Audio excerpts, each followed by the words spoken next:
आज मुगला पलीकडं पाणी पडायला दिसलं. आता इथं झाडाला पाणी लावलंय, पण त्याच्या मनात गुदगुल्या व्हायला लागल्या की त्याला असं वाटायलं की पाहावं, पण पलीकडं काय जात व्हायला गेलं.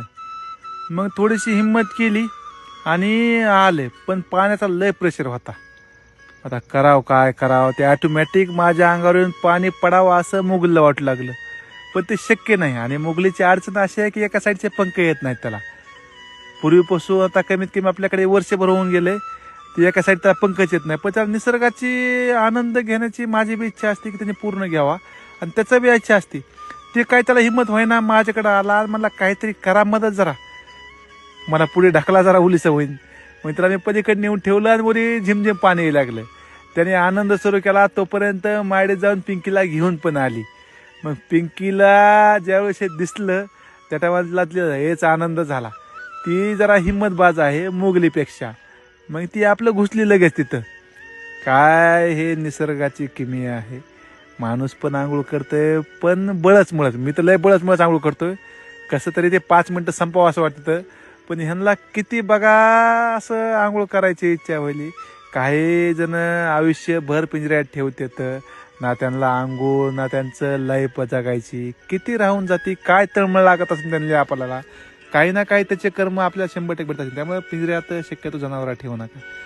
आता पिंकीला बऱ्यापैकी पंख आलेले आहेत. पिंकी लवकर निसर्गात जाईल, पण मुगल नाही जाणार. मायडी अशी कुतूहलानं बघायला लागली, कारण की मायडीचा जीव त्यांच्यावर आहे.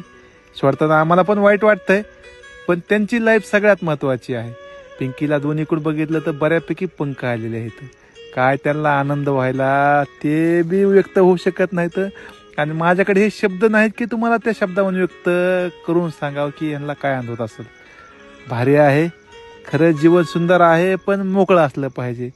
माडीचं कुतूहल काय संपन्न गेलं. माडी निहाळून बघायला लागली. पलीकडे बघितलं तर बाळ आपलं निवांत झाडाला पाणी द्यायला लागलेलं आहे. बाळाला पाणी वगैरे द्यायला आवडते. बाळा काय ते वेगळं काय ते चालू असतंय. पलीकडं किशोर आणि प्रिया निवांत डोंगराचा आनंद निवांत बसून घेतलं.